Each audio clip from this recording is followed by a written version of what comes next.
A day's worth of protest finally comes to a head in the streets of Albuquerque. APD deploying tear gas and arresting people. For hours, it was a battle of wills.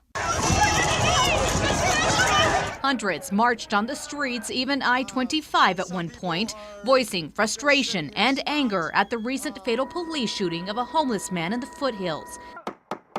A shooting that have many accusing the officers involved of crossing the line.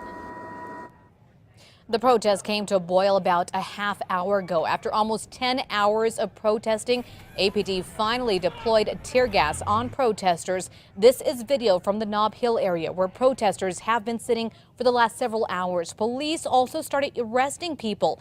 APD avoided using force like this all day long, but around 9:30, they started using tear gas and taking people to the ground. News 13's Cole Miller has been following the protesters all day long. He starts our team coverage with the latest and a look at how it's looking out there right now. Cole?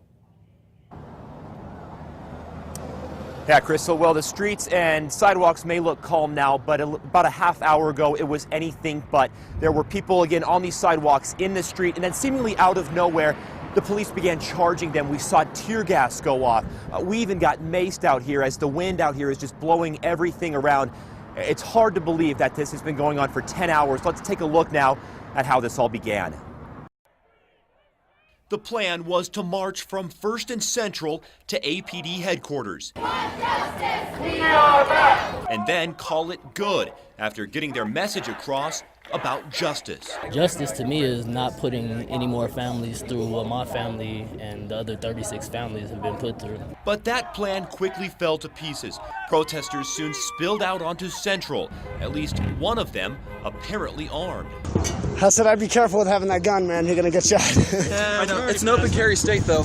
Sky News 13 capturing this video. Car traffic replaced with foot traffic. Hundreds of people invading Central in both directions. The whole movement absorbing people as it headed east towards Nob Hill. I was just coming home from work and saw the protest, and we pulled over and got up in our cars and joined the protest because we disagree with the shooting that's going on in Albuquerque and we want it to stop. At UNM, the first sighting of officers dressed in riot gear. I've never seen anything like this before. One of the event organizers says this was not what she drew up. After marching up and down Central, this is what things have come to. Protesters now face to face with police officers dressed in riot gear, with neither side budging.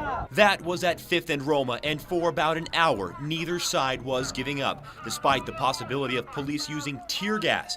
Protesters eventually turned their attention back to Central, and then I-25.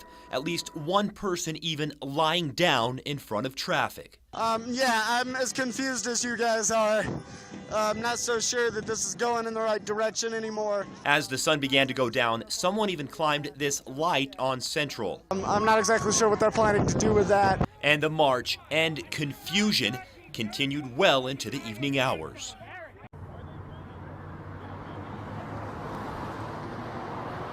Again, the streets and sidewalks here along Central have calmed down, but that was not the case about a half hour ago. If I had to guess, I'd say about a dozen people got arrested. Again, we saw tear gas canisters go off.